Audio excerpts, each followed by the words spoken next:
just wanna talk about some books. Hey, I just wanna talk about some books. Talk about some books. Talk about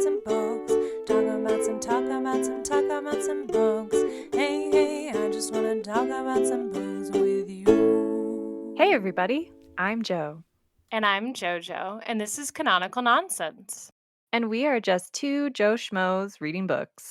And this season, the nonsensical canon we're exploring is the dragon canon and the portrayal of dragons in modern fantasy. So I feel like our listeners probably know if they've been following along, but what are we talking about today? Today we are discussing Alta by Mercedes Lackey. This is the second book in the Dragon Jouster series. Last episode, we discussed the first book in this series, which was titled Joust. And we really loved that book and the themes that it presented. And we wanted to continue that by continuing in the series with this next episode. So if you haven't listened to our Joust episode yet, I recommend going back and listening to that one first. However, if you have read Joust or you listen to that episode and you're like, I do want to know what happens in Alta, welcome aboard. We're going to talk about it.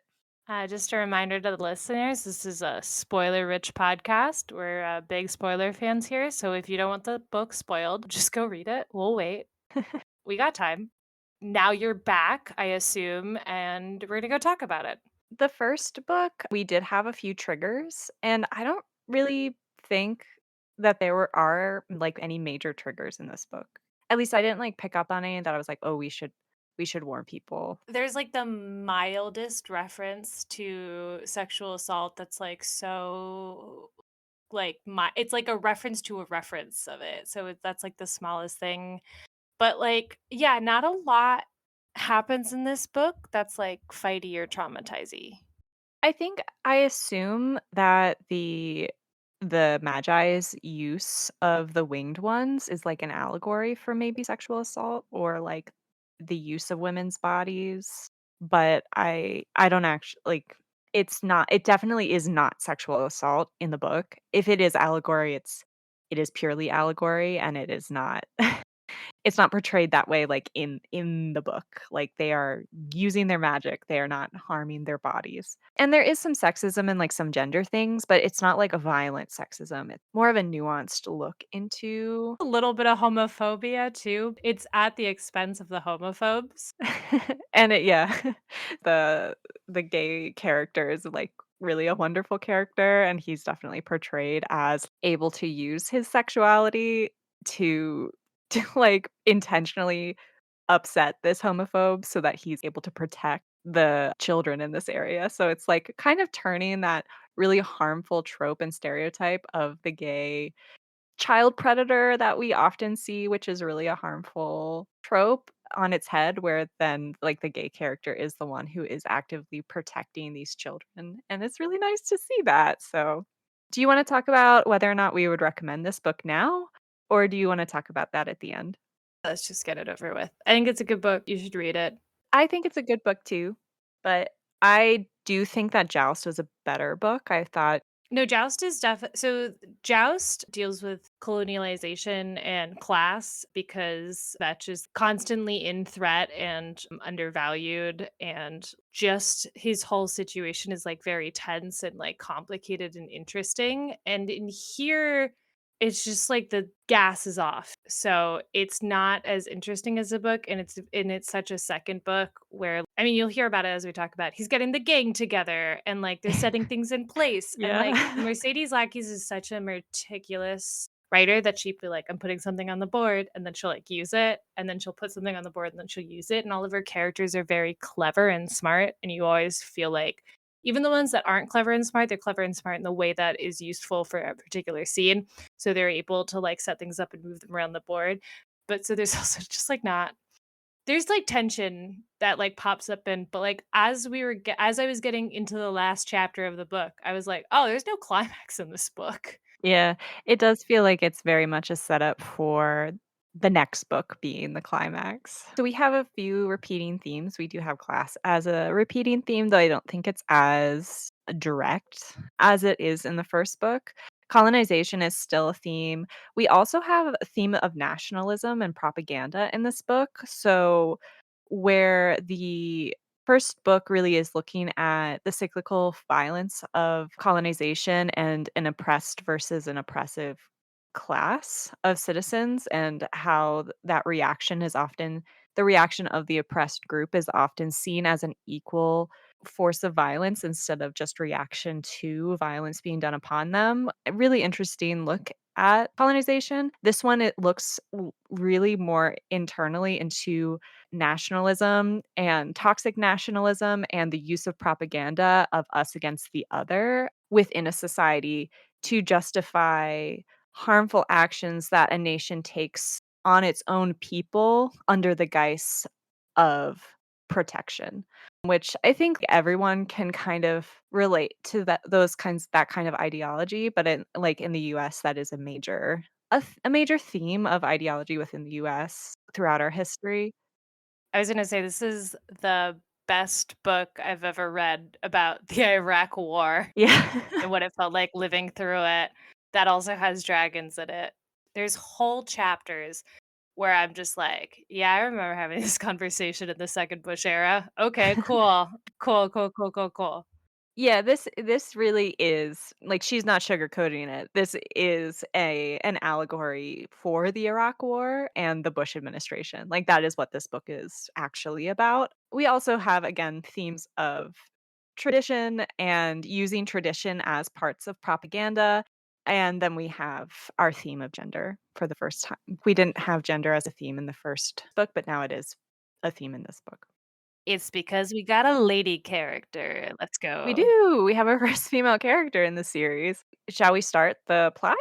Yeah, go ahead. All right. So the book starts with our main character, Vetch. He is spending his last night with the Bedu people before crossing the border into Alta.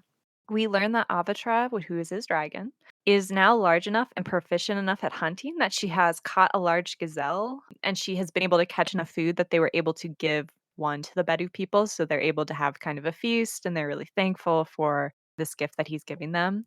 He is currently not Avatra, but Vetch is currently speaking to the mouth of the Bedu people, who the mouths in the different groups are the only ones that are allowed to speak to the outsiders, and they are completely covered head to toe. So their gender is not apparent, and Vetch even thinks about he's like, maybe they don't even have a gender. Maybe they've given up their gender as part of this role, and it's not portrayed as a negative, it's portrayed as a positive, which is nice. I think this is our first non-binary character in any of our books. Are they non-binary if they just can't see enough to play someone in a binary? Whatever. It's great. I don't know, but I don't remember, like, what pronouns are used surrounding the mouth.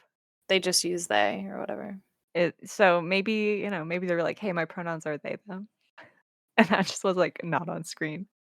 Yeah, I don't know, but we have a genderless person, which is nice. Queer when the people covered head to toe cross the desert and have weird mystic powers are non-binary.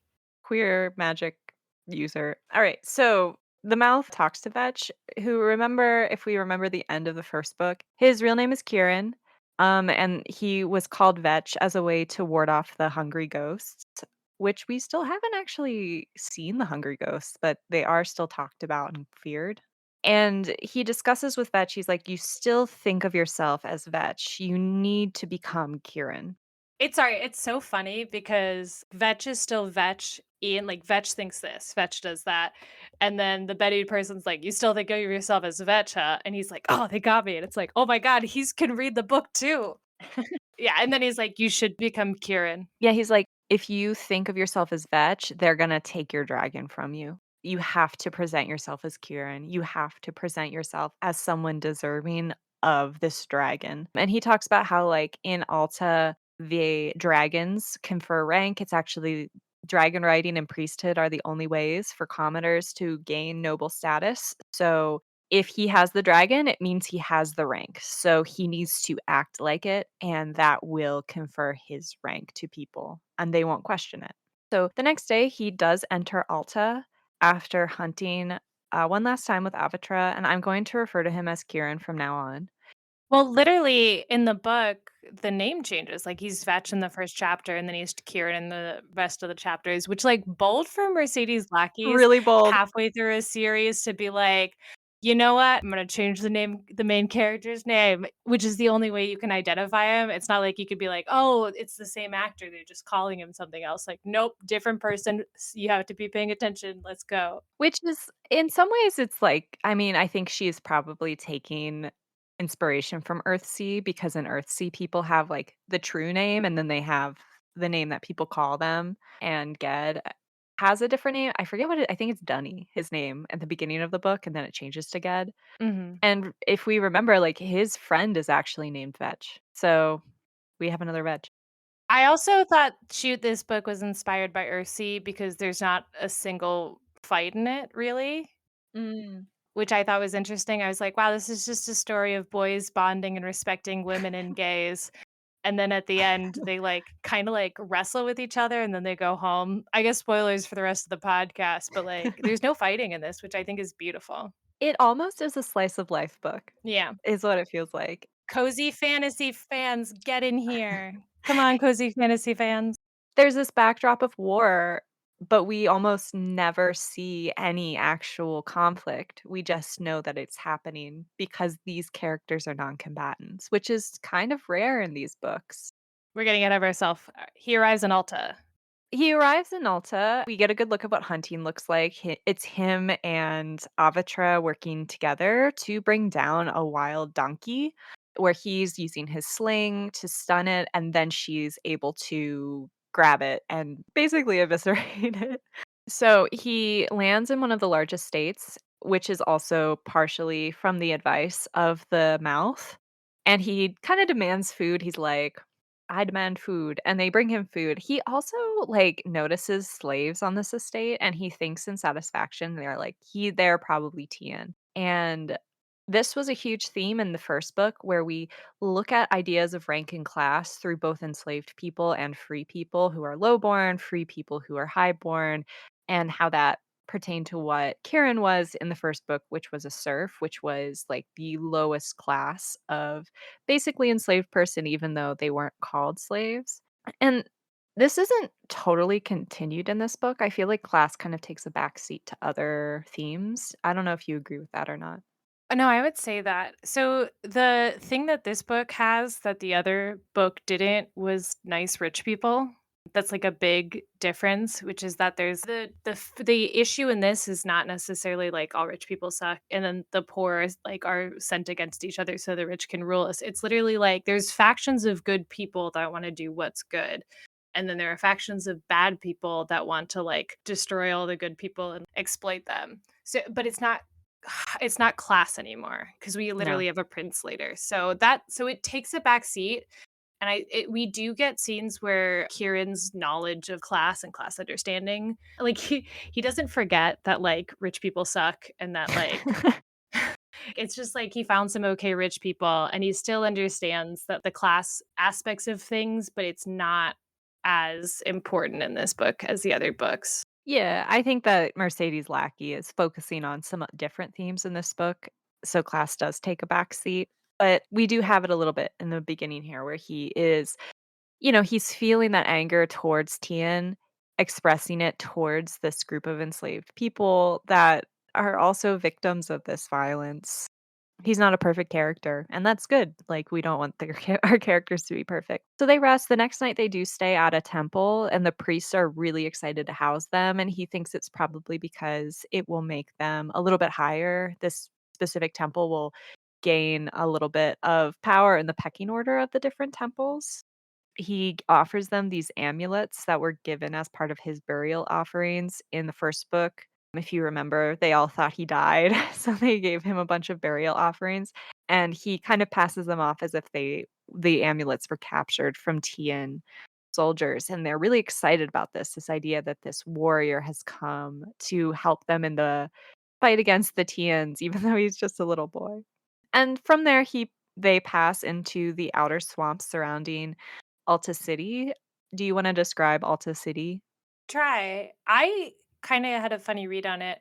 It seems like and there's a beautiful description in this book that they actually, I don't think I could do it. It's like it's a bunch of, like, rings, so Yeah, they, like, yeah. dug up the swamp and they made a big hill, and then they made a moat around it, and they're like, "Alright, we're gonna live here," and then more people showed up, and they're like, "Oh, crap, I need to build another mountain." So they built a smaller mountain, and then people lived in there, and then they built 7 more or 4 more mountains to make 7, and that's what Alta City is.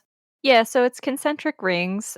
We could think of, like, the city of Atlantis having its multiple rings, its concentric rings. We could think of Ba Sing Se is another example, and they're separated by canals instead. I think there are walls, but I think their canals are the big separators, right? It seems like every time they built a new one, they built a new wall. Yeah, so there I think are concentric walls, but the also, like, the way people get around are through the canals that circle the city as well, and that also helps to keep the flooding from happening because this isn't a floodplain.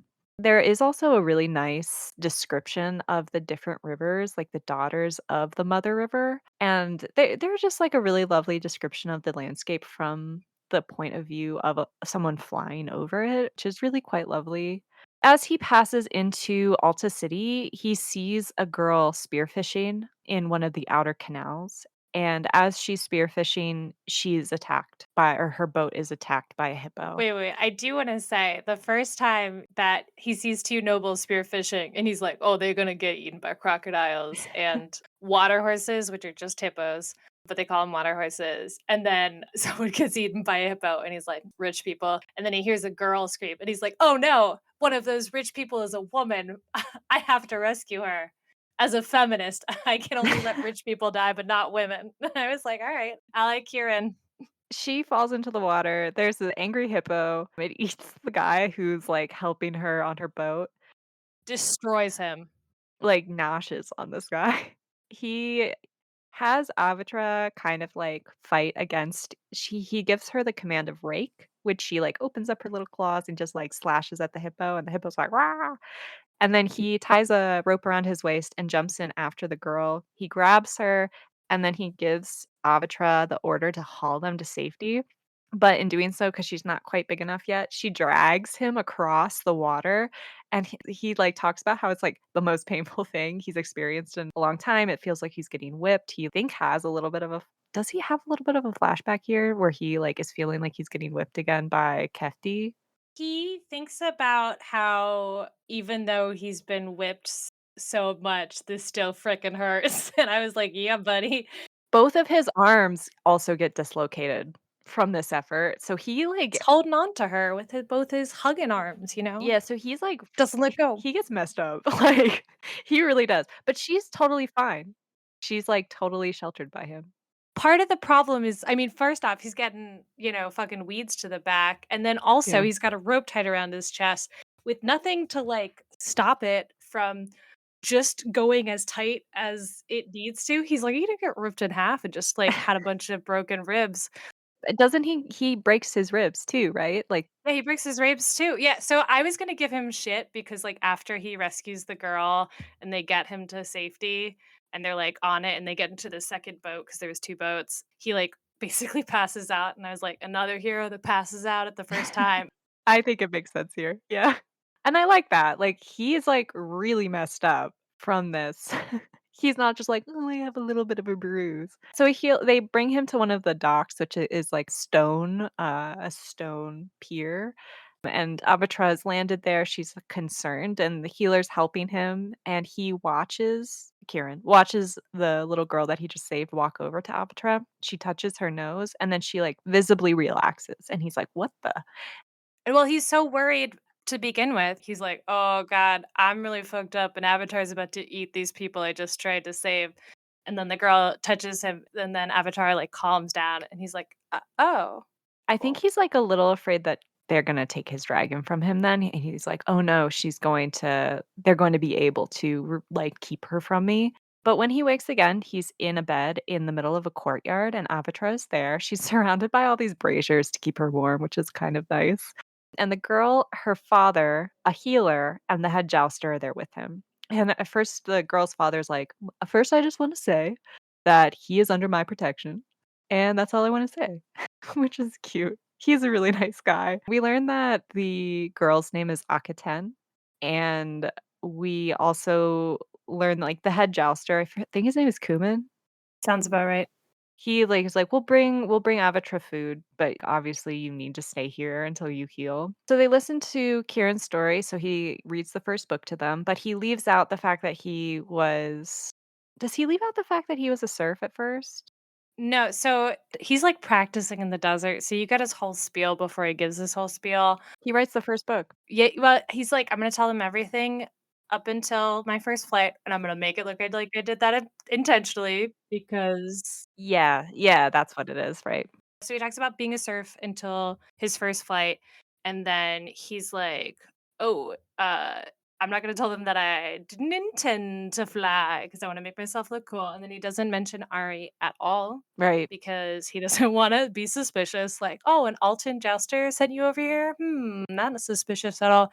And then he talks about basically hanging out with the Bedu, who are cool. Yeah. The girl, whose name is, again, Akaten, tells him that she can speak to animals and that she's a Nestling priestess, one of what they call the winged ones. And that's why she was able to calm down Avatra so quickly. She just told her, like, "Hey, we're here to help him. We're not here to harm you or him." And she's like, "Oh, okay." And she, like, chills out.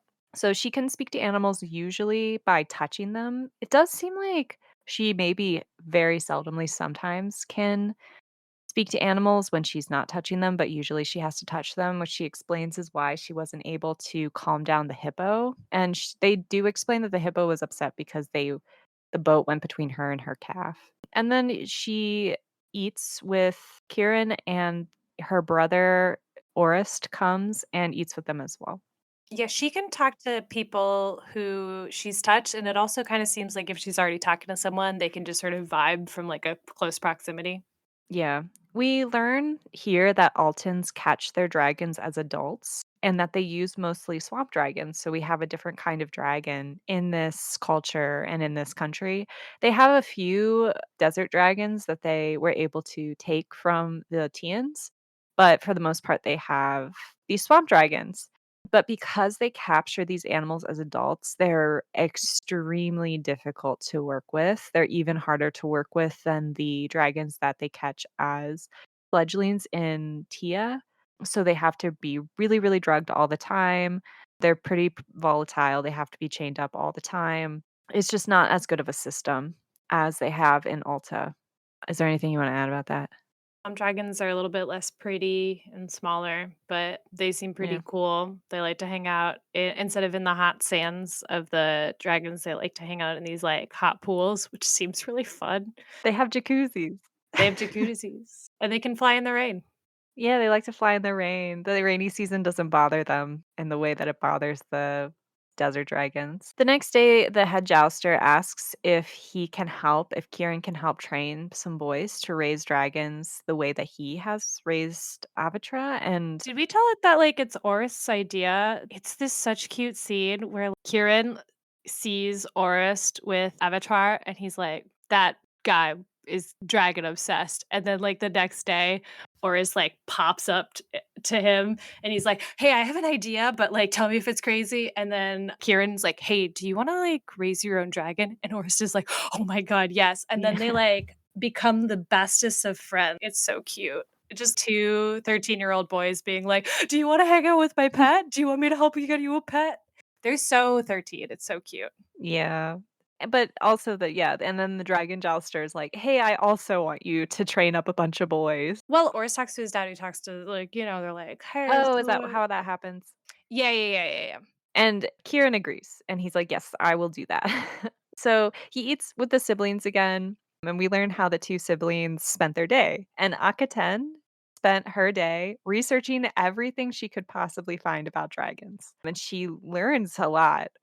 Orist spent the day boasting about how he was gonna become a dragon rider, and Kieran's kind of watching this and he's like, I am learning a lot about the personalities of these 2 people, where Akaten is kind of a scholar who is a woman in a world where women aren't really allowed to be scholars. So she is really conscientious and has to work really hard to kind of prove that she belongs in these spaces. And Orist is the son of a really wealthy family, and he has never really had to work very hard for anything, it seems. So isn't he's just not he doesn't have to prove himself. So he doesn't even think about having to prove himself. And his sister does do a lot for him. It's not just that. Oris is the 4th, or he's the Mhm. 5th son. Yeah. So he's like far beyond spare territory. So like there's just like not a lot for him. Like all of the expectations are being met with his other brothers, and he hasn't really found anything he likes. And then Akatek is the one younger daughter's sister to 5 other brothers. So she kind of has that like I could do things for myself, sort of vibe to her, and it's really cute. Like she wakes up at dawn. She also has like powers. It seems like women in the society are pushed towards more traditional roles based on Oris, but there is space for them if they're talented, either maybe through magic and other ways to like get out of this like kind of trap. And you can see that Akaten is like gunning for that. She's also just like a 12-year-old girl. There's like a scene where she's like, I'm gonna raise a dragon, and Oris is like, okay, but like you're gonna have to feed it cut up bits of animals and stuff.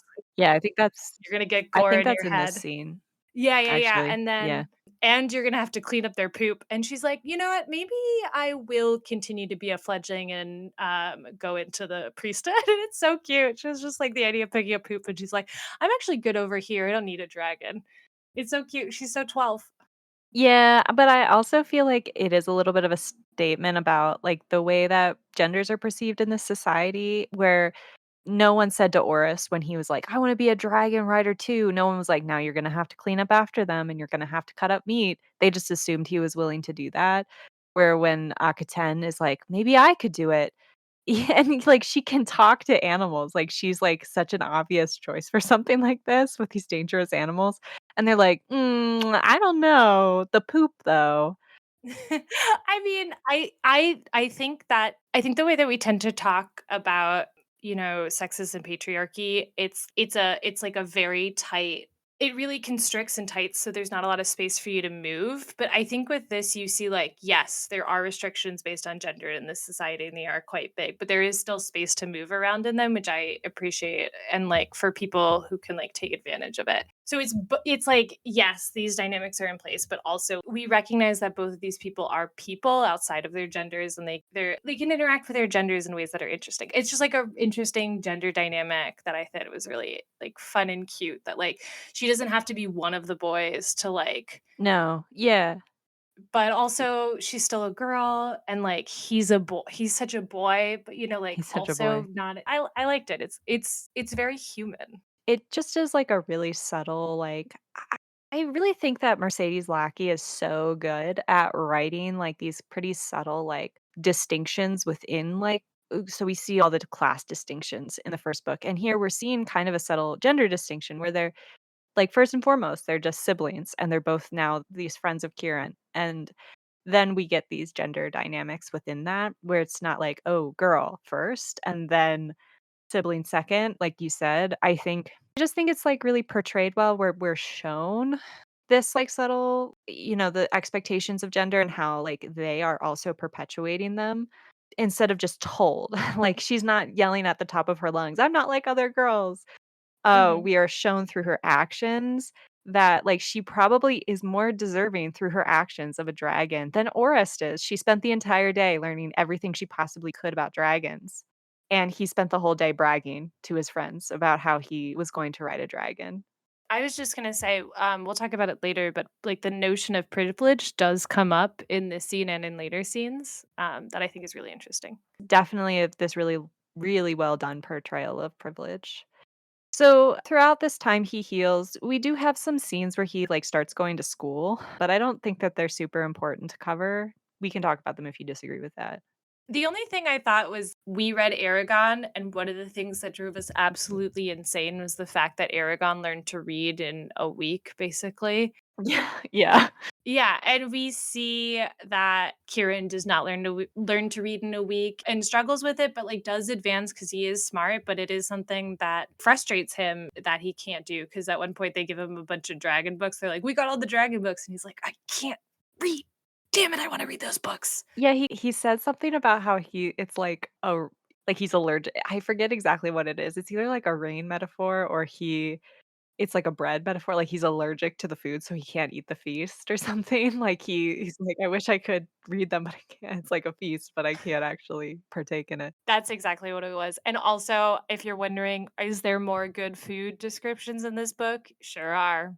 Yeah, there are a lot of really tasty food that they are eating. Yeah, and it's another portrayal of privilege because when they're in class, Orist is, like, kinda trying to, like, weasel his way out of work, and Kiron, who has never even had the opportunity to be in class, is like, "I actually really like this," where Orist doesn't even acknowledge how lucky he is to be able to have this opportunity. After Kiron heals, he meets with the prospective dragon. They're not dragon boys, but they're boys who will be training the tamed dragons. And he tells them what to expect. There are 8 in total who stay, and we do get a description of all the boys who are part of the wing. I don't know that it's super important to name all of them and go over that other than Orist. And we have another character whose name is Torith, and he is one of the heirs to the Altan throne. Do you wanna talk about the way they're Oh, I yeah. was just gonna say, yeah, there's 8 boys altogether in the wing that they make, and they're all very cute and fun and important. If you want to hear more about them, read the book. Read the book. But like like they pop in and out and they add a lot of coloring to it, and I'm sure they'll be more important later. But yeah, there's a bunch of like very different but fun and not super plot important boys. There's one who's, like, really handsome, and he's, like, really into his looks. There's one that's just, like, kind of a bigger guy and, Yeah. used to work at a bakery. There's one whose whole thing is that he used to train big cats like lions and jaguars. He's cool, I hope he shows up more in the next one. Yeah, they're all really great, they do have their own personalities, it's just, like, in this plot summary, it's not worth it to talk about them, except for Torith. Do you wanna describe how their monarchy is the wrong word, but, like, how they're called Great Ones, are their rulers, how that works? Yeah, so they have a fun system Wild. where 2 twins of the royal families so there's, like, a nobility that they can pull the leadership from, and they have to be twins. And 2 girl twins and 2 boy twins marry, and then they ascend to the leadership, and then you also have the magi and the winged ones as I think they're supposed to just be, like, council and stuff, but, like, we know something weird's going on with the magi, and they're, like, maybe taking up too much space, and that's, like, the whole plot of the book.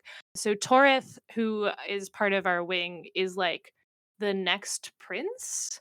So Yeah. he is probably 13 or 14 with the rest of them. He has a twin who is important later in the book. He's got a betrothed who also has a twin, and both of them are important later in the book. But he's just kind of hanging out, waiting for the rulers to die and kind of making moves. Yeah, so in their governmental system, the one male twin has to become a scribe and the other one has to join the military. So joining the dragon jousters counts for that. And that's what Torth is doing while his brother is becoming a scribe. Which makes sense. If I was a vulnerable prince waiting for the throne, I wouldn't mind having a dragon bodyguard. And through all this, Kieran goes through puberty. It says his voice drops and he starts to He's find girls more interesting. It's so cute. The purity is so good. He's just like, "Oh, I'm so glad this happened this month because otherwise I would have been squeaky." Yeah. So the head of the dragon jousters gives each of them a stall. So they all have like a little hallway where they all have a stall. So they have 8 stalls. And they all move in as they wait. So they have 2 female desert dragons that they take out into the wild and are hoping that male dragons will come along and mate with them. Wait, that's how they capture dragons? It's pretty cool. They, like, bring the females out and they're like, "Come get us," and then they're like, "Haha, we got you." So now they're just gonna let them do it, and then they're gonna, Yeah, like they say that, like, they pin out the female dragons, and other female dragons will come and try to fight with them, where the male dragons will come and try to mate with them, so either way, they'll be able to catch the dragon that comes to try to fight or mate with the female dragon. I love these female dragons, by the way. They are apparently captured from Tia, and they're so lazy because they like getting fed so much Yeah. that they're kind of down for everything. They're like kind of chill. They're like, whatever, I'll go over there. Just please keep feeding me food. They're like hard to fly. I love these queens. Yeah, there's, like, a point later in the book where the boys are trying to practice flying before they have to fly their dragons for the first time, and they have to trick the female dragons to get them to actually take flight, otherwise they're like, "I'm not listening to this little boy on my back. I'm not gonna fly. That takes work." Which is very cute. Yeah, again, we have these dragons that are very much animals, they're fully animals, they're not magical, that have so much personality in the way that, real animals have so much personality that they really feel like, characters in their own right. God, they're so food motivated. As someone who has to take treats on my walks, otherwise my dog will spend the entire time trying to go home, I'm just like, "Yeah, this is what it's like. This is what it's like." After a while, these 2 female dragons do lay their eggs, but while they're waiting for them to lay their eggs, the boys do all of the different tasks that the dragon boys have to do so that they are able to take care of their dragons in all aspects, and they learn all aspects of caring for dragons. And the dragons lay their eggs, they parcel them out to all the boys. There's exactly the right amount of eggs for all of the boys. The boys get all their colors so they can be color Yeah, coded. they get, like, special colors. Oh, do you wanna explain that? Because I didn't write that in the notes. Oh, no, it's just to so they're, like, extra joustery is sort of what I took it as. It's so that the boys they can't do formations with the non-tame dragons, so it doesn't matter about colors, but they want to be able to do formations with the tamed, trained dragons, so they get colors, so, like, if they see a flash of black and white on their side, they're like, "Ah, yes, that goes this person," and then they can do more formations. It's, like, pretty cool. It does not come up, Yeah. but it's still really cool, and I'm looking forward to the next one. Yeah, so while they're waiting for the eggs to hatch, Kiran wonders 2 things. He thinks about how in this country, the priests and the magi are 2 different things because in Tia, all of the magic is controlled by the priesthood, and if anyone shows any little bit of magic, they become a priest or a priestess, and they are part of the temples, they are part of the religion. But here, that is not the case. The magi are separate. He also thinks about how the magi have a ton of power and that they are advisors to the great ones, the rulers of Alta, and he thinks about how, it seems like there could be some power issues there. He also thinks about how the people of Alta City don't believe they will ever be conquered. And he's like, why is this? Why do they feel like they're so safe? Because we remember the first book, Kiran was an Altan citizen in a part of the landscape of Alta that was taken over by Tians, and then he became a serf. And Alta is losing land every single year to the Tians, but there seems to be this ambivalence within Alta City of the citizens there that they're never going to have to, worry about. Not having to deal with the effects of the war that is raging on is such a 2025 American thing. I was like, "Ah, Yeah. I see." I wonder what this book is like to someone who did not live through the Iraq war. Are they just like, "Oh, that's so weird and strange," and I'm just like, "Yeah." Yeah, it really does ring true to that feeling. Yeah, she does a great job with that. Yeah, certain section of the population, those that serve, were set to die for basically nothing in the Iraq War, and the people at home weren't bothered because they were safe because of all of their weapons. And this time, it was a weird death ray. Do you want to talk about the weird death ray? Yeah, so Kieran learns that the reason these people are not worried is because of this giant death ray that's called the Eye of Light that the Magi can wield, and it can only be used on targets inside the bounds of Alta City. And Kieran's like, that seems like a bad idea. Can be like a little outside, but mostly it's a local death ray. Yeah.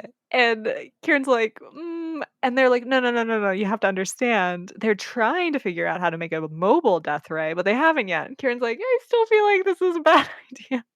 When it was described, were you like, they just have a giant magnifying glass and we're all the little ants? Was that what you thought?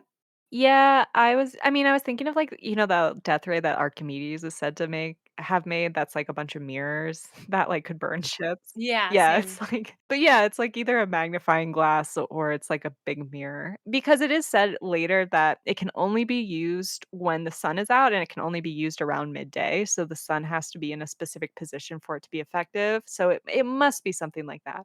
Yeah, they basically confirm it later, which is why I was just like when you saw it, you were like, "That's just a giant magnifying glass," and then 10 chapters later, they're like, "That's just a magnifying glass," and you're like, "Knew it." Yeah. So he has I think it's Torith who's talking to him about the death ray. Mhm. The next day, very early in the morning, he wakes up to this really, really intense thunderstorm. It's like really, really loud claps of thunder and lightning. And he walks outside to watch it. And he realizes that it's the Magi casting a weather spell to send to Tia. So if we remember in the first book, they were sending those giant storms that were grounding all of the dragons. And this is what they're doing here. And he also, like, feels, like, really drowsy and really kind of drugged, and he notices that no one else is awake, and he thinks that the sleepiness is probably due to something within the spell that they're casting, and so the storm builds to this crescendo, and then it breaks and it just starts raining, and once it starts raining, he's like, "Well, I would maybe Akaten will know more about this because she is one of the winged ones, she has an understanding of magic." So he goes to find her and ask her about it, and while he's walking through the streets and he, like, acknowledges that the streets are really empty, so people are still sleeping, she actually, like, slams into him and she's like, "You need to hide me." So they hide in this temple while the Magi search for her, and they are able to successfully hide. She tells him that they had taken her the day before and that she can't actually remember anything that happened within their tower, but that when she was returned back home, her powers were diminished and she was actually afraid that she had lost her powers. And so she's really terrified of what they're doing. Is there anything you want to add here? A cute scene. He goes to find her because she's always up at dawn, which is like a thing that they share because 'cause they're cute together, and then she's like, "Hide me," and then he hides her, and then she's like tells him the story, and they go to tell her father, and he's like, "You should hide her and say it's women's trouble," and they, like, both wink at each other, and then he's like, "But you should, like, actually, like, hide her," and her father's like, "I'll see," but then he totally does. Yeah, there's a spy in their house. Her father is aware of it, so he's, like, kind of talking around these ideas, and so they do frame it as if she's having women's troubles and she's going to live outside of Alta City at a farm. She goes to live on a farm. Because she got her period. She got her period. And it's so funny because the Magi are like, "Yeah, that's a total normal thing that women do." Because I guess there's no ladies in the whole organization. It's so funny. It kinda seems like a that sounds wrong, but I don't have enough information to say that it's wrong, so I'm just gonna accept it. The Magi are really portrayed as, like, a bunch of dumbass, like, idiots who think that they're smart, but, like, refuse to ask any questions, so they kind of function on these presumptions. They're kind of silly villains. The death ray, they're not afraid of much. They got the king wrapped up. They're like, Yeah. So he says that he sent her to the farm. Where he actually sends her is to the Temple of All Gods, which is a healing temple. And she when she's at this temple, she says that she's a new healer that has come that is specializing in dragons. So she has this different identity at the Temple of All Gods. And there seems like there is a lot of tension between the priests and the Magi because the Temple of All Gods is seen as they are really suspicious of the Magi within it, so she is very safe there for now. So he goes to visit Akaten and he comforts her. She's really upset and scared. And we learn that she's not only an animal speaker, but she also is what's called a farseer, which means that she can kind of spy on people in other places, but this is something that the Magi can track most of the day. There are some points in the day where they're not able to track it because of other things that they're doing, so she has to really be careful about when she uses this gift. It's a very cute scene, like, we kind of get that they are developing feelings for each other in this scene. He's also, like, noticing that she's a woman for the first time, it seems like.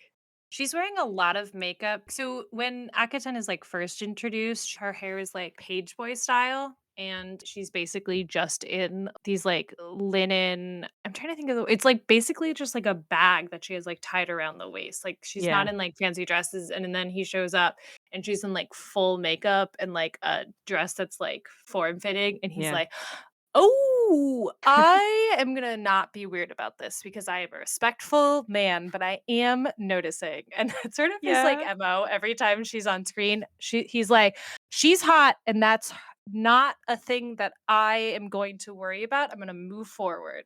yeah, it's cute. Later, he does talk to Torith, I remember the prince, about the Magi, and Torith tells him that they are the real rulers of Alta. And he says that they bought this influence through extending the lives of the great ones.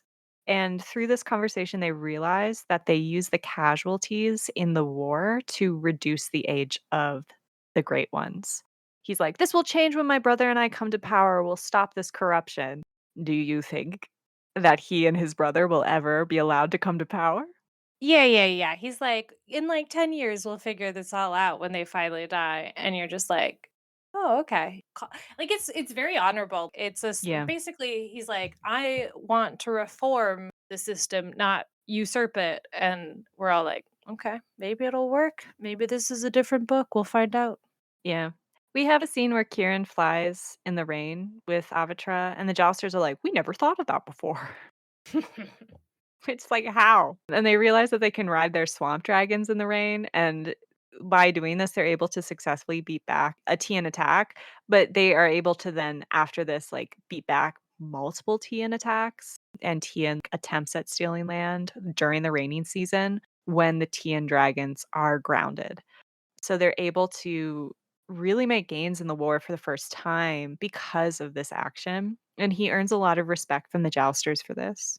It seems like they were meeting each other on the battlefield and being like, "Well, we're just gonna run into each other's lances and figure it out from there," which is like a bad strategy because the TNs had way more jousters. So now they're doing, oh, what's the word when an army that is local to the land attacks? Guerrilla warfare. Yes, thank you. Basically, Kirin invents guerrilla dragon warfare and teaches it to the Altans, and it changes the tide of the war slightly. Yeah, the desert dragons are also a lot bigger than the swamp dragons, so they not only have an advantage of numbers, but they have an advantage of size. Kieran visits Akaten again, and she explains that the war actually started over a really minor border dispute that was then really blown out of proportion by both sides. Yeah, she finds it in a book in the All Gods Castle, which is like explains also why the healers are mad because they think the Magi whipped this border dispute up. Yeah, she believes that it was a intentional act in order to allow them to amass power. And he suggests, he's like, "Hey, why don't you join us in the Jousters Corners? Like, you say that you're specializing in healing dragons. You can actually talk to them. You would be helpful there." And then she thinks about it. The dragon eggs then hatch. And there's a lot of really cute dragon baby scenes after this. The dragons are really cute. There's one where a baby dragon is like wandering around the compound and calling out for food because the boy who is his bonded dragon rider wasn't fast enough to get. Literally, the dragon is calling out for mom. Yeah, he's like, "Mom, where are you? I'm hungry." And the boy is like actively like he doesn't hear him because he's actively processing the food for him at that very moment. He just isn't fast enough and the baby's like, "I'm hungry." And it whips all the other dragons. They're like, "Hey, where's your mom?" And then they're like, "Where are you? This kid's mom." And they're all trying to call for his mom, like even the adult dragons because they're just so it's so cute. And the baby dragon and the kid like realizes this and is like, "Oh, it's okay." And then, like, the cacophony of these dragons calling actually scares a different baby dragon, and that boy has to then comfort that baby dragon. It's very, very cute. Oh, it's so adorable. And there are so many scenes like this. Eventually, they start letting them play together. Ooh, It's yeah. it broke great.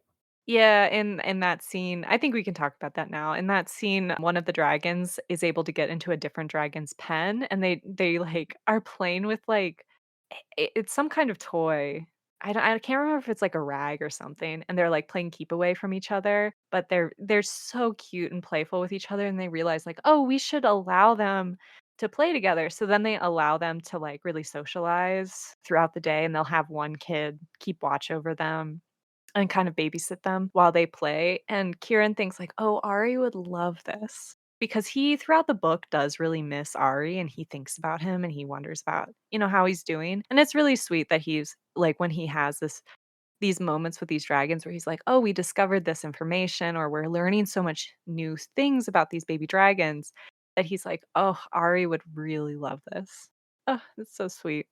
We're getting ahead of ourselves, but yeah. But he thinks that throughout the book. Akaten then arrives at the compound and is actually pretty immediately able to diagnose a sick swamp dragon. She says that it was fed too much tala, so it stopped eating, so it lost weight. It's a great scene because the guy who runs the place is just like, "Oh, you can talk to dragons, talk to that dragon over there." And then she walks up to the dragon and she's like, "Easy. Fed him too much tala and now his tummy hurts." Yeah. And then it like fixes the dragon and everyone like golf claps around her. It's great. Yeah, she theorizes that Tala affects the swamp dragons. They're more sensitive to it than the desert dragons are, and that it really makes them because there's all these ideas surrounding swamp dragons that they're not as smart, they're not as good, and she's like, "I think that they just are drugged out of their minds because they're more sensitive to the Tala. So they seem stupider, but they're actually just really, like, listless because of this drug." And at the same time, Kieran's also like, "I really think that Tala is stunting these dragons' growth because he's looking at how fast Avatre is growing and how fast the baby dragons are growing, and he's like, "They're almost as big as these other adult dragons." So, they're kind of seeing the side effects of this drug too. They start practicing catching things with Avatre, but she's not quite big enough to catch things the way that Cashit did by snapping out his neck. Akaten tells him what happened to her with the Magi after her healer friend, whose name is Heclitus, helps her remember and confirms that actually what they're doing is they're draining the winged ones magic in order to create these pretty massive spells. And they started out with the fledglings. I would just say for this, we get the introduction of Heclitus, who's a healer friend who she like hooked up with. Hooked up with. I mean, truly friends. Like this is our gay character. He's an adult too. Yeah, he like really he takes her under his wing and he really shelters her and keeps her safe while she's at the Temple of All Gods. Yeah, it tells her that if she wants to be treated more like a woman, she should dress more like a woman. So she starts wearing more makeup and dresses, and it is both like kind of annoying because she has to somewhat change who she is to be respected, but like is also like true. Like that's how a 14-year-old garners a little bit more respect is to like show that she's taking the steps towards maturity that are like part of the society. And but he also is a cool magic user and healer, so he undoes the magic that's on her, and she can remember that it seems like the Magi are just, like, picking at people, and then they're, like, monologuing at them about how they're gonna steal their power and control everything, and I think because he's able to use his magic to help her remember. So Heclitus is a foreign magic user, so his magic is different from he is a magi, but he's a magi from a different country and they have a different magic system. So the things that he does and the way his magic work, though it's not like totally explained, it's just explained that it is different. So he is able to counter the Altan magi's spells in different ways. And I think he just has her remembered. She just remembers them using her as a battery. But I don't maybe, like yeah, I think they were talking about it, I think you're right. But Heraclitus is so he's described as the Akkadian healer, which Acadia is, like, a real place and, like, it was a real empire in our world, so it's interesting that she didn't change that name.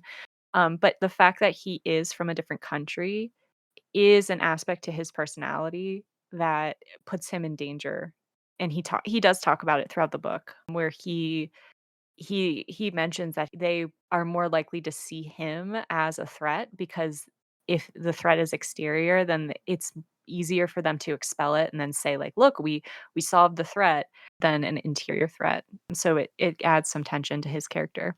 yeah, they've always talked about how foreigners sort of disrupt the class system and other things like in the first book, the slave who was from a different country could be free, but Kiron, or at the time Vetch, couldn't be free because of a serf, so there's always like a interesting nationality component to this. I also just thought, and maybe we can talk about it briefly, the difference between like so there's like capital like M magic that you can like learn to do, and then some people are just capital M magic and they just have like magic that is like maybe God given for them. So I thought it's just like kind of interesting that you have like two different types of spellcasters.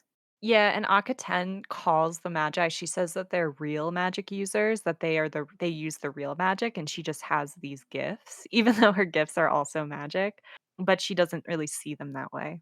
Yeah, it's kind of like the difference between like a cleric in D&D and like a wizard. So, the baby dragons start to grow. They do start practicing on the flying on the 2 desert dragons, which I mentioned earlier, and Akaten, while they're flying the desert dragons while they're practicing, Akaten starts feeding the babies because she can soothe them really easily because she can talk to them. And then we get to this really interesting scene, which I loved. I just thought it was really well done as a scene where Kieran is walking through the compound and he comes across Akaten. She's in one of the swamp dragons' pens and she's staring at it. And they're staring at each other, the dragon and Akaten. And she tells him that it's a dominance thing. And if she looks away, she'll lose. So she can't break the stare. And she stares at it until eventually the dragon finally looks away, and then she, without breaking her gaze, is like, "Give me a brush." And she climbs into the pool and she starts grooming the dragon. And she says that, like, this is a form of dominance. The dragon who wins the staring contest then grooms the other one. And you can see how she's able to really understand these creatures on their level, and that she's really making this attempt to understand them instead of just trying to subdue them or control them. And it's just such a lovely scene. Part of Akaten's power is not just that she's this really powerful and can communicate, it's also that she's, like, so smart. She, like, spends her time reading and trying to understand. This is her taking the next step with that, which is really cool.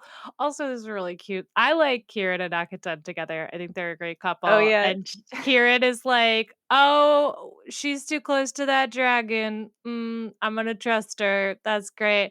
And then he, like, watches her tame it, and he's like, "Wow, that's so great and powerful." And then she gets out of the bath, and he's like, "Oh, that linen is see-through. Oh, yeah. I'm gonna look away. I'm so glad that she, has unlocked another dragon training it." Like, she really does rival him in her ability to, like, understand and train dragons, and then, like, further not necessarily the war effort, but, like, their general, like, understanding of how they can interact in a society with these creatures, and they're just so well matched together, and it's really cool that she gets a lot of space in characterization to like have her own successes and also interact with people. That's cool. I don't know, she's a great character. I like Akatat a lot. She is a great character, and in this scene, she does suggest like, she gives suggestions. She's like, "Here's how we can raid their nests for eggs so that we can create a force that can fly in the rain." And I think this is actually the scene where Kieran really realizes, like, "Oh, she would actually be able to be a successful dragon rider," because he was part of making fun of her in the beginning, like, "Oh, you were not gonna be able to clean its poop, and you're not gonna be able to cut up its meat," and she already shows, like, she's able to feed them the chopped up meat, and I think he's really realizing, like, "Oh, yeah, she's just as competent." Um, it was his prejudice that was keeping him from seeing that. I think she grew up. Like, that's a big part of the story is that Yeah. Kieran grows up. Like, he doesn't have his anger from the last one. He gets like a whole part of this is that like he finally has friends now and he feels connected to them and he's not the like younger kid he was anymore. And Akuten is the same thing. Like, she starts out as like a young girl and they go through like 2 years in this. It's like, I think it's a year and a half, but she is like a spoiled rich girl and is put in like real danger by her society. And it's only through her father's vast connections that she's able to escape, basically losing a really important part of her. And that really motivates her to kind of buckle down and fight for what she believes in. She has as much a journey as basically anyone else in this entire book series. And you get to see it. Even though she's not the point of view character, you get to see that growth through Karen and his relationship with her. And I think it's really beautiful. Yeah, I agree with everything you just said. Going back to the plot, the boys start practicing with javelins and slings. So there is an issue with dragons with arrows, where a lot of dragons will catch arrows just instinctively, but it doesn't seem like they have the same I think like rocks are just small enough that they're not going to notice them. Then an earthquake hits the city unexpectedly in the night, and all the dragons are fine except for one swamp dragon whose water drained and he was cold all night. It's actually a really great scene, I have to say, where Kiron doesn't know what an earthquake is, and he just wakes up in the dark and everything's shaking. And all the dragons are keening. Yeah, they're like, "Help me, mommy, help me!" And all of the people are like, "Ah!" So he like goes into the pit and hangs out with Avatre, and then he's just like, "I guess we're gonna sit in the dark so we don't like step on a broken lamp and then bleed to death because no one else can find us." Yeah, and, like, all the boys are calling to each other to make sure that they're okay, but they can't actually move, like JoJo said, because they all of the lamps have been broken and they're afraid to walk on the broken glass. So they really are just stuck in place and have to wait until morning. Together, it's really cute. Yeah, it's really great. So the first thing that Kieran sees when he wakes up is Akaten, who like is pissed, but it's so cute. He doesn't realize that the first thing that she did when the light came, which she was probably just like sitting in her room being mad, was like, go find him. And he's just like, oh, Akaten's here. And she's mad. Okay, I'm gonna help her out. They're so cute. Yeah. We learned that there were massive casualties throughout the city. And we learned from Akaten that usually the winged ones are able to predict the earthquakes because one of the powers that the winged ones have, she does not have this power, but many of them do, is that they can see the future. So they can predict earthquakes and they are able to then tell people like, hey, there's going to be an earthquake, and people go and sleep in their courtyards, they sleep outside, so that their casualty rate is almost nothing, but because the magi are draining the winged ones, they were unable to do so this time. And so she is so angry because this could have been avoided. And it's just, for this greed that seems completely useless. Well, they also theorize that it might be something darker, that their success in the war meant less casualties, so they needed a mass casualty event to make the magi and the great ones, their rulers, keep their like youth. They're killing people early so they can stay forever young. So they're like, "Oh, I'll bet they want like this is a benefit of that." So it's like even more disgusting. Like not only did they not warn them about it, and they're draining the winged ones to. At this point, they've started draining not just the fledglings; they've like moved up to the entire order, and they're like taking like older priests at this point. So like literally no one's around for it. So they're using that to stay powerful in their fight against Tian because you need the storms to keep the Tian jousters at bay. And then also they're using the mass casualty event to like fuel their evil sorcery. Yeah. So Kieran and the boys, they go down into the city and they help clear the rubble. And while they're pulling bodies out of the rubble, and Kieran kind of, it seems like he disassociates a little bit where he kind of is like just moving these rocks, and he talks about how upsetting it is. Yeah, sorry, just a little backstory. So Akaten is like, I want to leave. I want to help people. I lived in a hospital for 2 months so I could go help. And everyone's like, you have to stay here with the dragons because they're losing their minds. And then Kieran is like, look, I'm big, I'm strong, I'm used to manual labor. I'm gonna go help all the poor people whose houses fell down. Because like a thing that they talk about is that this is probably when class becomes the most obvious in the novel, where all the rich people's houses didn't fall down, but all the poor people's did because they're made of shoddier material. So he's like, I'm gonna go out to the poor neighborhoods, and that's why he's out. But it's also the richer neighborhoods are organizing, like they have money, they're organizing stuff to rebuild the few things that did break down, and then the poorer neighborhoods are just hands digging through the rubble, trying to like get to where their loved ones used to be. It's like a really brutal scene and really when class comes up the most. Yeah, and he's like, You dig until you see a hand or a foot," and then the loved one, like, who is also just, like, desperately digging with their hands, it, like, screams, and he talks about how after, like, day 2 or 3 that it's almost a relief because you know that you're just gonna find a body, if you're gonna find anything, and it's, like, a horrible way of thinking. He, like, acknowledges, like, it's such a horrible way of thinking about it, but because the hope is gone, that the person that they're looking for is still alive, it doesn't feel like they're not just, like, so devastated when the person is actually dead, and it's oof, yeah. It's so brutal, and it's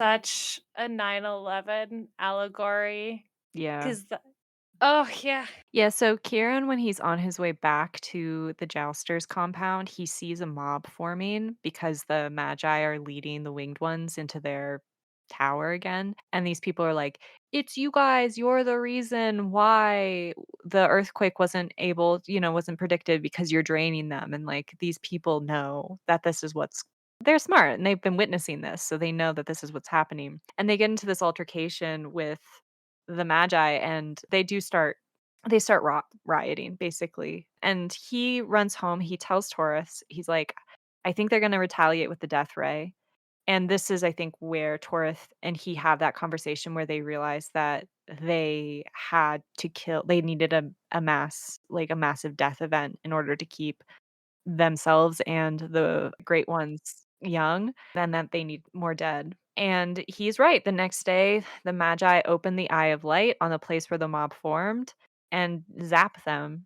And they state that there were spies there and they were trying to create insurrection, and that's why they needed to open the Eye of Light and that they were burning away the corruption.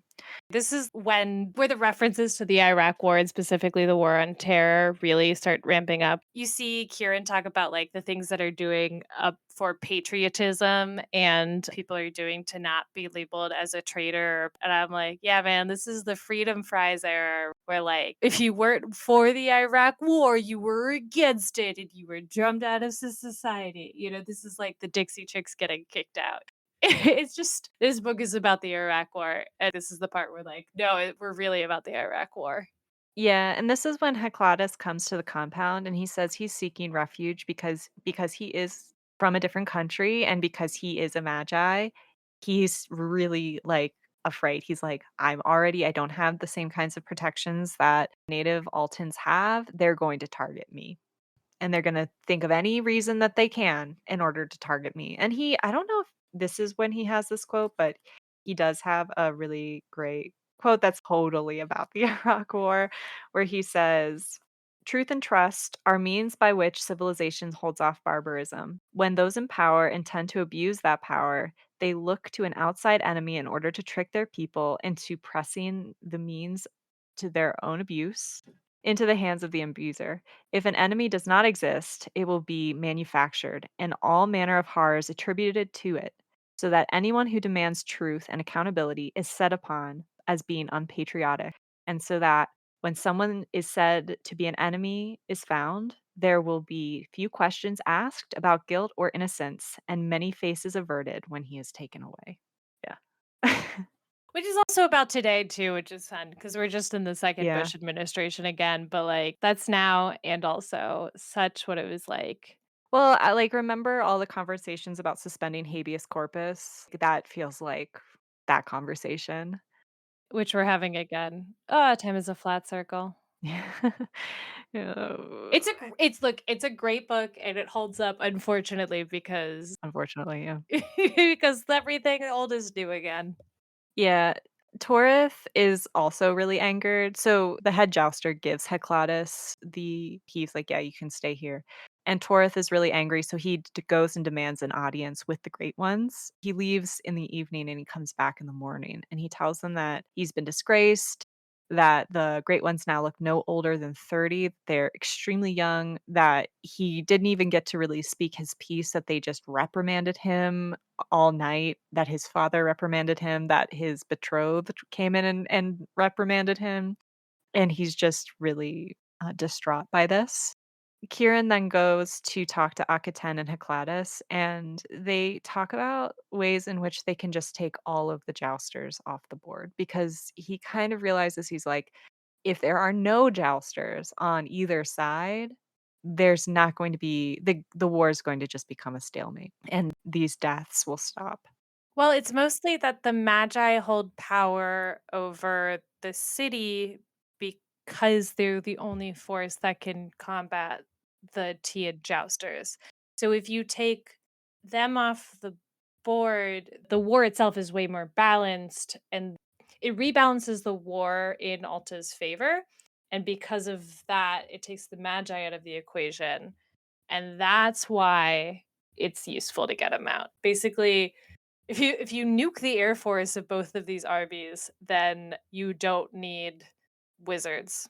But he also acknowledges that if they just take out the Tian jousters, but they keep the Altan jousters, then the Altan jousters will become the enemy of the Magi because they will then pose a threat to the Magi in a way that no one else can. So he's like, we just need to take all of them off the board, neutralize the threat on both sides, so then these people will be safe on both sides. But while they're having this conversation, they hear a dragon start keening really loudly. It causes all of the other dragons to start keening, and they're all screaming at the top of their lungs. And they run to find that Torith is dead in his cot, and he was killed by a cobra that had crawled into his bed. Claudius then kills the cobra, and he says that it was ascending. It was sent by the Magi. It was magic, and that they basically assassinated Torith. And his dragon is just really, really upset. The baby dragon's mother died, and he's inconsolable. But Akaten is able to console him, and eventually Akaten is able to adopt the dragon and bond to it herself. So she is able to get a dragon, unfortunately, because Torith died. Is there anything you wanna say about that? Akatan is an empath, and that's like her power, which I think is like beautiful. It's just her ability to bond and love these dragons. Yeah. And the dragon loves her too. It's pretty great. Yeah, I think there's a 60-day mourning period before Torith's funeral, and Kiron talks about how everything becomes for Torith, like, they keep moving forward for Torith. It's what Torith would have wanted, it's what Torith would have they have this new determination because they, like, want to honor Torith and his beliefs and his life. And it really doesn't feel like, "Oh, revenge for Torith." It feels like we are honoring his values as a person. And at his funeral is really strange. It feels really perfunctory, it's described as. It's, like, not it doesn't have the majesty that it's supposed to have. And that this is where we really meet his twin brother for the first time, whose name is Caliph. And they tell him, like, "You should move into the compound with us. You'll be safer there. You can't continue to be alone." And he does agree.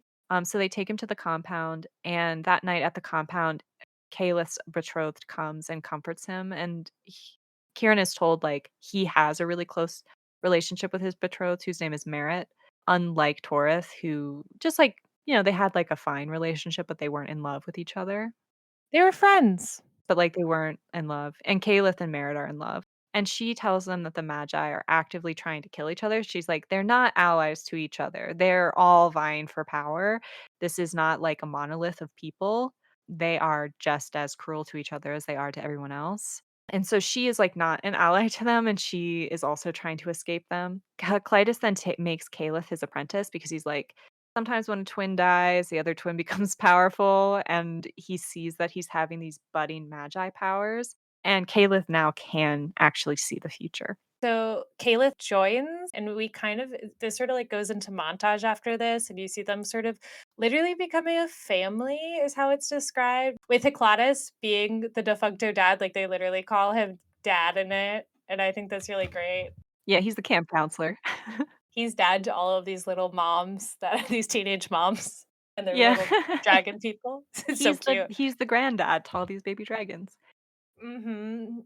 So Akaten and Heclitus figure out that they can create a blight for the Tala. So it still grows, it's not destroyed, but it loses the ability to actually drug the dragons. It loses its efficacy. And Heclatus figures out a way to create this powder that will spread the blight, but they have to spread it on Dragonback. So they decide that they'll do it on the first day of rains, once the rains start, they'll fly above the clouds, and then that will, like, help spread it everywhere. Kieran and Akaten decide that they're the ones that are going to do it. Akaten is, like, really influenced by that sleeping spell again on that first day. I don't know if this is worth talking about or if we can just talk about them flying. Yeah, it's so weird that the sleep spell. I when it came up the second time, I was like, "Oh, they're just not going to tell us why everyone's asleep. It's just going to be a cute scene where Kieran goes to wake up Akatan, who's usually like pretty easy to wake up, and then he can't, so he has to dump a bucket of water on her head, and he's like, "I'm so sorry," but like is kind of excited about it. I think she also is, like, sleeping naked, so she, like, jumps up and she's totally And naked. he is once again like, "That's none of my business. I'm suddenly very interested in this wall." That's great. I mean, this whole thing was like Akaten was like, "I'm gonna, like, fly these dragons in the middle of the biggest part of the storm so we can spread these spores out so we can absolutely wreck all of the Tala so we can end the jousters forever." And then Kiran was like, "No, it's not safe. You're a girl." And then Akaten was like, "How dare you?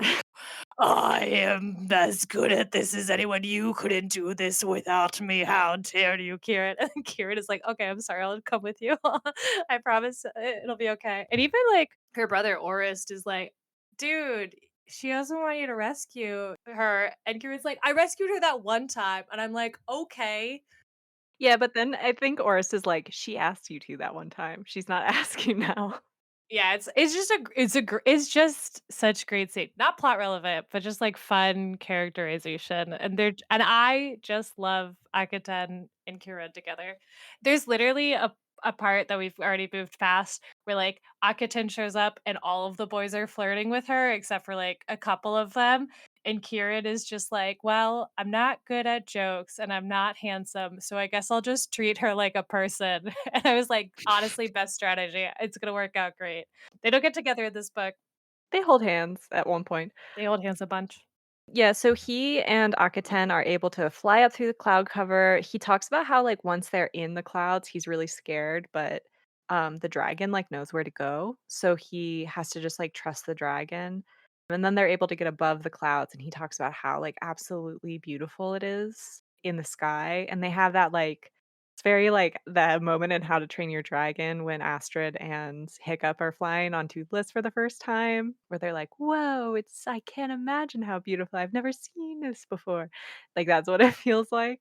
The whole new world scene that there's you and your crush are just flying on dragons and you're giggling and laughing at each other. And it might be because the air is very thin up here and you don't know that oxygen is important, but like who knows? A whole new world. Sorry. And so they're able to spread the spores, and then they just kinda allow the dragons to fly because the dragons are having a great time. And then they come back. We find out that dragons are like homing pigeons and that they can find their way home. So that was just a fun thing. Yeah, yeah.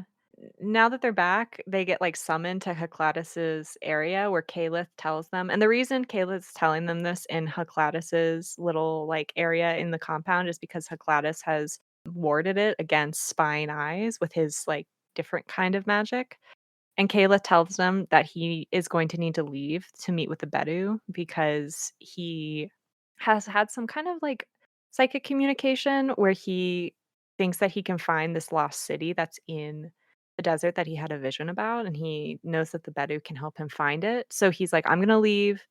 You have to be really careful." And does he give them, like, a date? Like, "Come find me at this date?" I forget how that worked. He's like, the Beto like showed up to me in a dream and was like, "Hey man, let's go find Atlantis or like desert Atlantis." And he was like, Yeah. "All right, I guess I gotta go to the desert. I'll reach out once I find it, I guess." It's just it's very it's kind of funny. And it also is like, oh yeah, the Bedu can see the future. So when the Bedu was weirdly monologuing at the beginning of the book, that was because they were like, "Oh man, I gotta give this guy a prophecy, otherwise he's gonna fuck this whole thing up," which I thought was very fun. Yeah.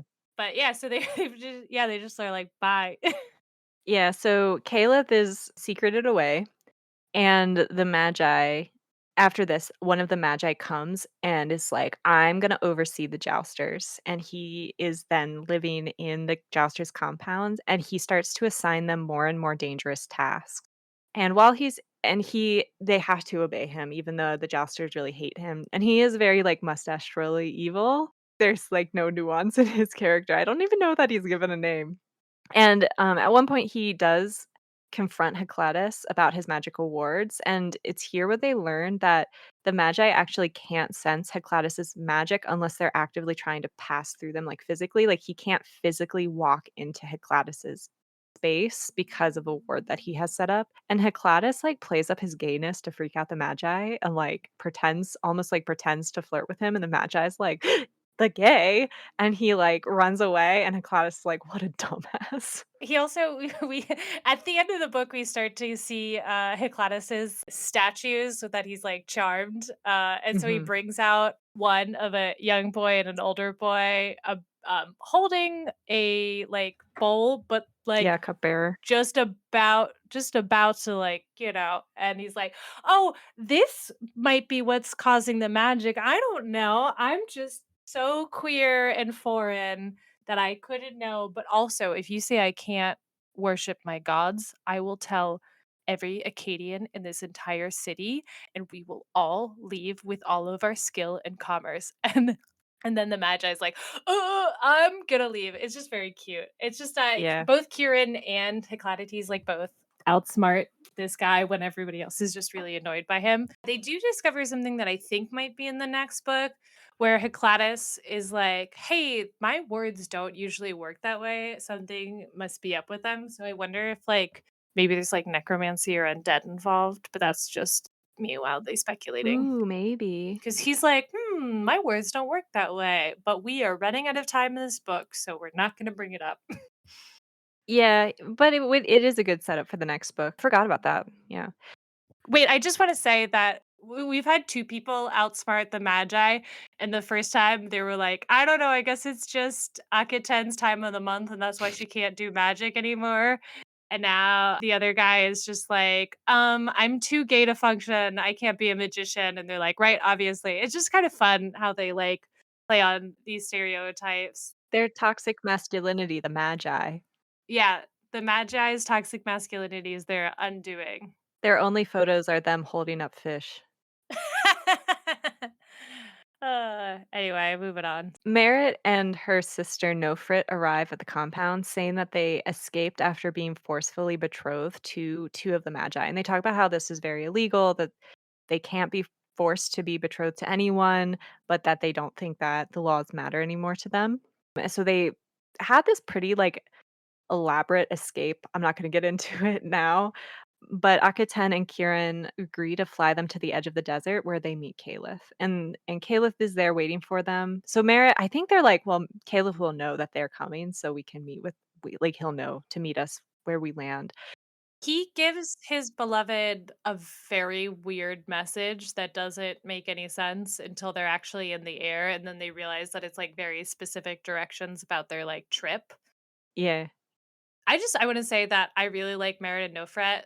They're the most traditional noble women that we see, and they're, like, cool and smart, you know? It's just there's not a lot of women in this, and all of them rule, so that's great. Nofrit is on Kiran, well, like, is with Kiran when they're flying on the dragon, and he talks about how scared she is, but that, like and she, like, screams, and it's scary, like, it would be scary to be on a dragon for the first time, and especially flying as high as they are, which they're flying higher than most dragons fly, and she and it talks he talks about how, like, how brave he understands that she is to be able to go through this, and that, like, Merit, at the end, she, like, hugs Caliph and they're able to reconnect and they're able to be together again.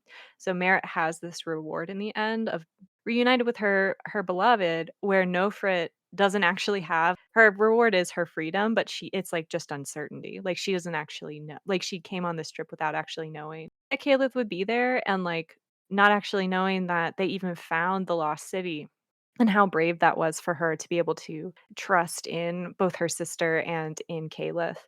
She manipulates her way out of it. Like she's so vapid and annoying at the great one's wives that they basically like Oh kind of try yeah. to get rid of her, which for facilitate. We said we wouldn't talk about the escape, but they're just really great characters. They show up for like 3 scenes and they absolutely rule. And even the one who's like doesn't have anything to do is just like hanging out, being like, "Yeah, this is fine. I'm happy my sister is with her beloved. I guess I live in the desert now. Let's go." Yeah, they do have a presence all on their own. I assume that they're going to become larger characters in the next book. So they're able to meet with Caliph, and he does tell them, he's like, "Hey, yeah, we found that city. It's here for you. It's" they call it sanctuary. It's like it's ready for you when you're ready. So the boys all start to prepare for the Tala running out. They practice these maneuvers that will actively enrage the other dragons, and the jousters are then all made aware of the strategy. And so they all fly, all of them, the entire wing flies into battle. And the reason that they're able to get away with this is because the Magi are purposefully trying to like harm them. So the Magi is like, you all need to fly no matter what. Every day you all need to fly. And they're like, what are you talking about? Like he actively says it to someone who, like, broke his jaw in, like, a previous conflict, and he's like, "You need to fly too," and he's like, "What are like, you want us to die?" And, like, they're like, "Yeah, they want us to die." So they're able to all fly, and they all fly into the battle, they clash with the Tian dragons begin to revolt, and the Altan dragons the jousters continuously fall back as their dragons start to revolt so that they can get off their dragons and are able to safely get away from them before the dragons fly away. Eventually, all of the dragons except for Cashit are off. They're flying away. They're getting rid of their saddles. They've kicked their riders. And Ari yells to Kiran, "I told you not to face me in battle." This fucks so hard. I'm sorry. It fucked so Yeah. hard that he just sees a flash of blue and you're like, You're like, "Oh, no." oh no. And then Ari's like, bitch, I told you not to cross me. I said I was gonna take you out if I had to. So good. Yeah. Recognizes from a distance, calls his shot. Sorry. I just love that one bit. Yeah, and, like, Kieran even acknowledges, like, the absolute devastation in Ari's face at what he's gonna have to do, and they get into a chase, and it's, like, a pretty long chase where, like, Avatre is able to kind of fake out Cash it a few times. It's worth saying that all of this is happening in the last chapter. Yeah, like, 10 pages. And like they disband all of the jousters on both sides in like 3 or 4 pages. And then the Yeah. RE chase scene is like as long as the end of jousting in this society. Yeah, so they chase each other or, they get into this chase. Kieran knows that Cashit is eventually going to catch up with Avatra and that he doesn't really have a chance alone. But they were practicing all those maneuvers, and the other boys, as well as Akaten, they enter into the battle to help, and they're able to successfully maneuver around Cashit in a way that Cashit isn't really used to, and they're able to kind of rout him. But in doing so, Ari is actually thrown from Cashit's saddle. Kieran is almost able to catch him using that maneuver, but he's not quite fast enough, and Avatra is not quite fast enough. He grabs Ari by the arm, but then his arm slips and he falls. But then Akaten is able to catch him, but he does land like crotch first on her dragon's back, which, oh, poor Ari. It sounds like he does not have a fun time of being rescued. Yeah, he like screams when he like hits her dragon's neck. And she like grabs him around the waist, they fly him to the ground. They put him on the ground. One of the Bedu is I think able to just heal him with magic. I think that's what's happening because he's Yeah, kind of yeah. he's pretty fucked up. The Bedu show up, give him a little forehead touch, and he's like, "All right, I'm better now, so I can be mad at you for saving me." He's like, "Why didn't you let me die?" So dramatic. And then Kiran is like, "Why did you let me die?" And they're both like, Yeah. they're so cute. I I love them. missed you, bro. It's like, oh, it's like we both saved each other, but we're both mad at it for some reason because we're bros. Yeah, and then they explain to Ari, they're like, "We could live in a place where we don't have these arbitrary battle lines to keep us apart." Yeah, it's funny. He's like, you didn't notice it because it happened really quickly, but jousting is over, my dude. Like, we get to build our own society. You're free of your bonds. So both the Bedu and Kayla show up, and in their best fantasy seer are like, the future is now. The jousting is gone. Come join us in Sanctuary, and we will end this war on both sides. And he's like, oh, that actually sounds really cool. I would like to not be at war anymore. So I'm gonna do that. I'm gonna leave my country and go hang out with these people. They seem really cool. Yeah, and then they do. So in Sanctuary, a lot of people arrive. I'm a little, like, confused how they got there, if this, like, secret lost city, but I I don't know. Including Akaten's dad, he gets there, good for Akaten's dad, and Bakken, the falconer from book 1, he arrives, so we have Bakken again. Yeah, the only cool dude that we haven't seen shows back up, but he's like, I'm here now. I wonder what happened to Harakat. Do you think he made it? I kind of got the impression that I don't know because he was like Yeah, I just don't think that they knew they wanted to put him in the next book. Is like, And the book ends with Kieran and Akaten, they're, like, sitting on the roof, and they're watching Ari and Nofret flirt because Nofret's like, "This is how we can catch more dragons and build our dragon stock," and she's like, "I was really scared the first time I was on a dragon's back, but" and she's like, "Because it's natural to be scared to be on a dragon's back, but I would love to fly again." so sorry. We didn't say this, but Nofret and her sister are actually like 5 or 6 years on them. Yeah, I think they're 2 years. Oh, okay. I got the impression that they were, like, actually kind of older, and that was there's some amount older. Ari's not flirting with a 14-year-old girl is what I'm trying to say. No, and Ari's probably not that old either. It seems like he's only a few years older than the boys, so but they're flirting and they, like, touch hands, and then Kieran realizes that he and Akaten are also holding hands, and that's how the book ends. Cozy. So, what are your thoughts? I mean, I thought it did a pretty good job of keeping up some of the themes, but I would say it did miss that all warfare is class warfare. Like I said, I compared it to Earthsea earlier because there's not a lot of real fighting. It's just about boys growing up, and some ways girls growing up. And like, I think that's really great and beautiful. Yeah, it's a coming of age story, and this is a continuation of the coming of age that happened in the first book. Yep, this is like a book for kids that adults can read and enjoy, but I do think it's just got like really good role models and stuff. I read it very quickly and it didn't annoy me that I read it very quickly. I read it really quickly too. I think I read the whole thing in, like, a week. My mom read it in like 2 days as well. So I just think so there's no climax, but every couple of chapters something exciting happens and then resolves itself. So it just, it keeps going. It's a pretty good book. Mercedes is like clearly a very talented writer with character. Like you don't have a character that's misses, and if anything, the flattest characters are the villains, Yeah. which I don't mind because it's kind of like yeah, fascists suck, and there's not that much exciting about them. That was something that I noticed in this book that I felt like in the first book, there is no direct villain. There are antagonists, but there are no characters who are villains. Like Ari and Harakat are kind of positioned in this antagonistic role to Vetch, where he is not able to fully trust them because of who they are and their roles in the war.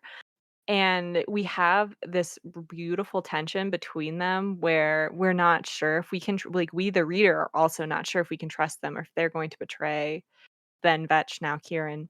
And I kind of wanted there to be a little bit more, like, at least with one of the characters, like, maybe one of the characters that Kieran felt he could trust, like, one of the adults that Kieran felt he could trust in Alta to turn out to betray them. Because it kind of feels like everyone in the book is either like, "I'm all good," or "I'm all bad." I don't know, I was kind of expecting there to be a little bit more nuance with that because he has that, like, response when he crosses the border where he's like, "Haha, those stupid Tian slaves," where we again see his, like, ability to wish harm on people based on their country of origin, and that he's not immune to that prejudice himself, even though he has also, like, lived in really abject situations because of who he is.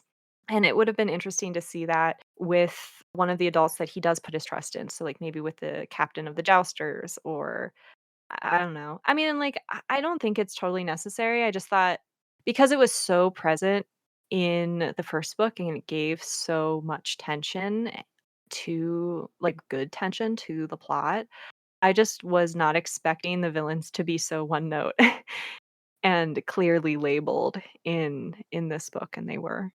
I think that making this book basically an explicit response to the Iraq war, like literally even to the point where they're being observed constantly through magic means and you get this like culture of fear that was really prevalent for just like people going around that like anything you say or do could maybe like get you banded a traitor and then the powers could like swoop down even though like everybody knew that it was an excuse.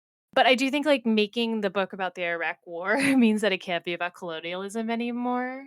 Right. and that sort of weakens the themes from the other book. And it's like a good book on the war on terror. It's just like a weird kind of pivot from the other one. I think it's okay for this book to have different themes than the other book. Like, I think this book is really looking at the way that blind nationalism is extremely harmful to the people living within that society. And how, you know, the villain, like, from the outside, the threat of the other is harmful to the group within, like, that is not it's not just harmful to the people they are othering, but is harmful to the people who are othering and their ability to trust each other. I just would have liked a little bit more because, like, there was a lot of feelings of betrayal of our leadership in that time period. And Mhm. I think there's a lot of feelings of betrayal now within our leadership because, you expect your leaders to have your best interest, like, you vote for them, you want them to have your best interests in the way that they're voting, you want them to protect you. And there is a lot, and there was a lot of our leaders going against those ideals that you just should be able to expect in them, and therefore a lot of I don't know, but, like, I think that it's a really strong book, and that was just, like, the weaker point in a really strong book. Yeah, I would say there's a lot of meat on the bone, but it was different meat than the last book. Like, there's still so much in the book that you can do, and it's just less subtle. And I just don't know if that's because of our experience. Like, I just want to find a Zoomer and make them read this book and then be like, What do you think's happening here?" Someone who was like born in 2006 or something. So if you are a Gen Z and you have read this book, please leave us a comment. We'd love to hear from you. Please, like, reach out and let us know. Yeah. Yeah, you talking about the surveillance, I totally forgot about all the surveillance and the conversations surrounding surveillance that happened during the Bush administration. And yeah, that, like, totally is a response to the amount of surveillance that they're like, the conversation around, like, is privacy a right at that point? And, like, ooh, 20 years later, we're still, like, really grappling with that, but we've totally lost our, like, so much of our ability to have privacy because of our phones and because of, like, the apps and, like, the allowances we give to the apps for data collection and things like that. Yeah. Instead of having people like FBI agents outside of mosques, they're just sucking up all your metadata and like anything you post on the internet. Yeah, it's pretty grim now. Yeah. I mean, I feel like we could talk about Kiron. I feel like there was just, like, a complete disappearance of he had, like, a huge anger problem and a Mhm. rage issue in the first book, and in this book, he doesn't have a rage issue really at all. It kind of feels like his trauma was fixed by, like, returning to Alta, and I would have liked to see a little bit more of him grappling with his rage. He kinda got friends and mellowed out. He's 12, like, he's had a hard life. I would've loved to have seen there's a scene where he's like, "This is gonna be so much easier for all of these boys than it was for me, and they will never know the level of struggle that I have to go through." And it kind of gets papered over because just dragon training and raising is such hard work that you can't be like, "Well, I had to do it in secret, so it was even harder." But, I would have loved to see a little bit more of that. And he was, like, also taking care of 3 dragons at the same time. Yeah, but I just would have liked to see a little bit more of that tension. I don't know, he's 14 and he finally has friends for the first time and he's not sad anymore. I think that's great and beautiful. I mean, I when I say, like, I want more exploration of his anger issues, I don't mean I wanted to see him, like, punch a wall or something, but I think what you said, JoJo, is exactly what I wanted to see. I wanted to see a little bit more tension between him and his friends, and maybe that's actually explored more in the 3rd book. We don't know. Yeah. Anyway, I thought this book was great. Yeah, it was great. Thought there could have been more to it, but infinitely readable, cozier than a lot of cozy fiction, even though it has a lot of momentum. Weirdly cozy book about the Iraq War, yeah. Yeah, it's more interesting than a lot of books out there. So I just think it's a really good read and a really good series. And it is not what I wanted after tea. And I really wanted to see more about how colonialism would have continued on with Alta and seen Yeah. more of how having to how suddenly going up in class would have affected it, but because the fractions in the Alton state is not necessarily class-based. It's about this intelligentsia that's, like, taking over the government versus the regular people, and the regular people do include the next priest. It kind of, like, takes away that conflict that would have been interesting to see, but it's not like class is missing from this book, even if I wanted other stuff in it. Yeah. And maybe that's continued. Maybe that she gets back to it in Sanctuary, which is the 3rd book. But we are not going to read Sanctuary next. What are we reading next? Yeah, I was gonna say we need a little bit of a break. We get tired, you know? Like we love a series, but we're like, you know what? Maybe we need a palate cleanser. And the palate cleanser that we are going to read is a book we've actually been looking to read basically since we started the like this is one of the first books on our list. We're gonna read Hatching Magic by Anne Downer, which is a middle grade book because we had so much fun reading How to Train Your Dragons that we're like, let's keep it going.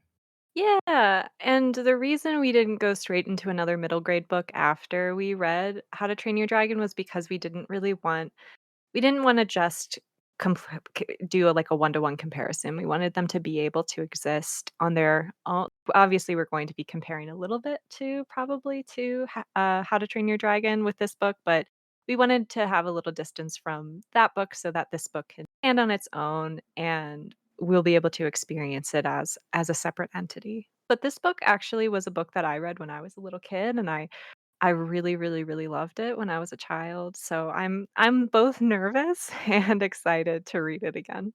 Yeah, we also need to take a break from some Dragon Rider books. We love all this stuff, but we can't keep reading the same thing over and over again.